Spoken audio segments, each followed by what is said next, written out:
This is outrageous, dude.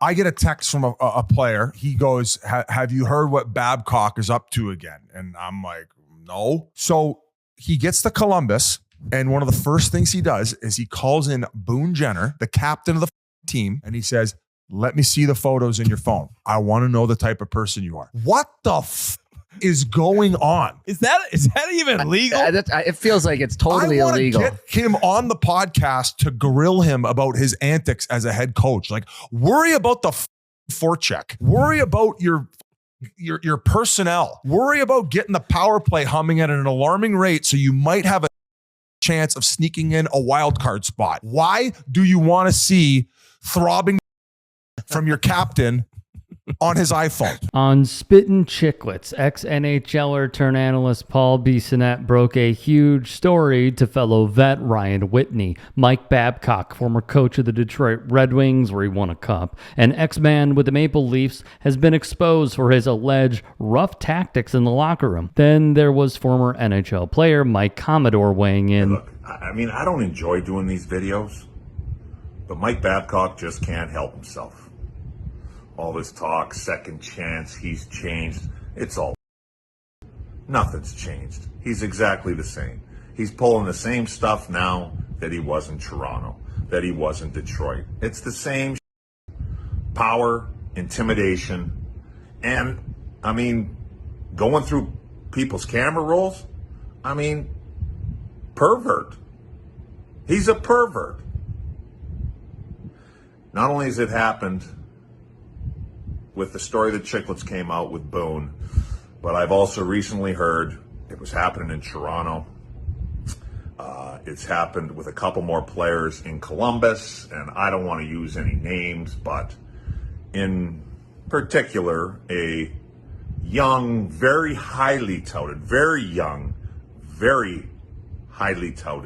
prospect for the Blue Jackets. Babs, he ain't changing. You keep giving him chances, he ain't changing. In addition, above Bissonnette's words was Commodore writing, all of this is 100% true. I heard about this exact same incident out of C-Bus 6 weeks ago. Recently, I've heard about it happening to multiple players and staff. I was waiting till camp to come out with it to protect sources. Pay attention to how the wheels spin with sports franchises in the times of crises. First comes the statements, of course. While meeting with our players and staff, I asked them to share, off their phones, family pictures as part of the process of getting to know them better. There was absolutely nothing more to it than that, said Babcock. The way this was portrayed on the Spittin Chiclets podcast was a gross misrepresentation of those meetings and extremely offensive. It would go on. These meetings have been very important and beneficial, not only for me, but for our players and staff as well. And to have them depicted like this is irresponsible and completely inaccurate. To you. The worst of it all, they got Boone Jenner to put out a statement as well in favor of Babcock. While meeting with Babs, he asked me about my family and where I'm from, my upcoming wedding, and hockey-related stuff. He then asked if I had pictures of my family. I was happy to share some with him. He showed me pictures of his. I thought it was great and a good way for us to build a relationship. To have this blown out of proportion is truly disappointing. This is just a reminder. Mike Babcock is in his first year with the Columbus Blue Jackets. It could not have gotten off to a worse start. Now, for Babcock, he has a history. Chris Chelios, a longtime Blackhawk and Red Wing, would speak up in support of former teammate Johan Franzen, telling Bissonnette and Spittin Chiclets some of the things Babcock said to Franzen on the bench.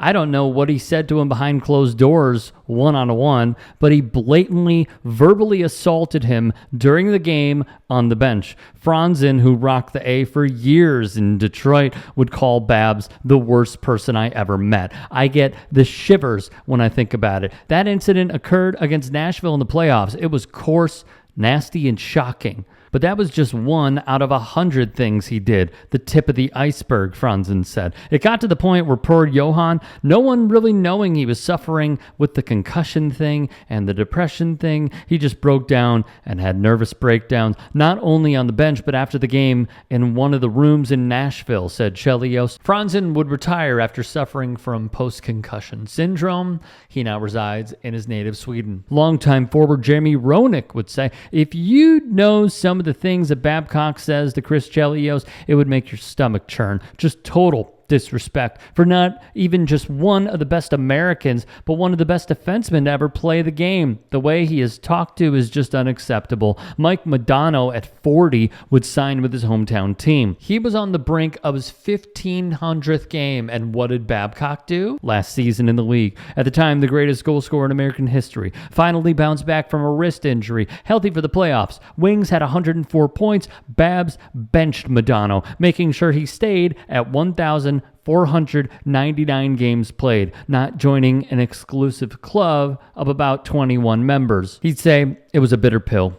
Still to this point, it would have been nice to finish at some type of high note after that season I went through in Detroit. So yeah, it's a tough one. I'm kind of torn on that one. Then there was Mike Babcock's time in Toronto. Ex-Leafs player Mark Frazier would tweet, most folks just don't understand how much hate players have for him, adding, you don't have to like all your coaches, but he is one who 95% of his players can't say a good thing about. With the ability to end players' careers, he's chosen to do so to long-serving vets that have resulted in all his players turning against him. He's used his power to turn teammates against each other and choose to continuously lie to his players.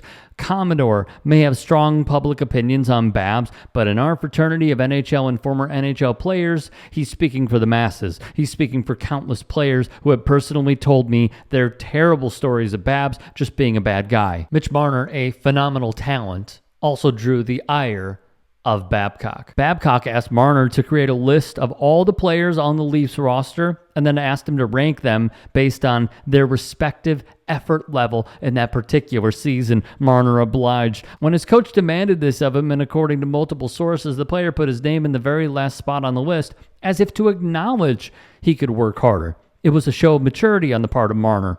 But what the young Leafs player did not know at the time was that Babs had planned to use the list against some of his other players. Babcock then reportedly took the list and is believed to have shown it to two players in particular, the Leafs' Tyler Bozak and Nazem Kadri.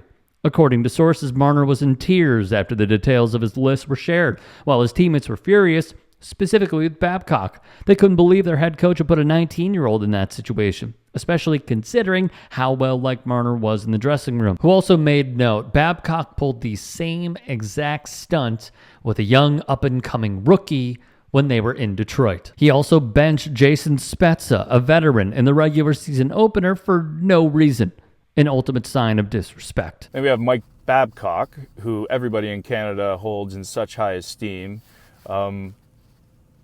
abusing his power with Mitch Marner in his rookie season, asking the rookie on the dad's trip nonetheless to make a list about the hardest working to the least hardest working players. And then take it a step further, Mike went and didn't keep that between the two of them and told the guys who were on the bottom of that list. It's really disappointing. He's one of the leading mental health advocates as well, and I think a lot of people in the hockey community have been speaking about him and about his true character, and nobody wanted to listen, and now they might. Daniel Carcillo, the car bomb, NHL veteran, would weigh in on Babcock as well. I've been saying this for a long time. Abuse is ripe throughout every single level of hockey. And if you don't think it is, just take a look at what's happening at the National Hockey League level and at the OHL level with minors. These leagues need to change. These people need to be held accountable. And we haven't even touched upon the mental health complications that undiagnosed traumatic brain injuries and really trauma in general, which includes abuse, can have on somebody's career and their life. If you or someone has experienced abuse, please reach out. I made a post right before this with a bunch of phone numbers that you can utilize if you are in need of help, or throw me a message, and I'm always here to listen. Do better, hockey community.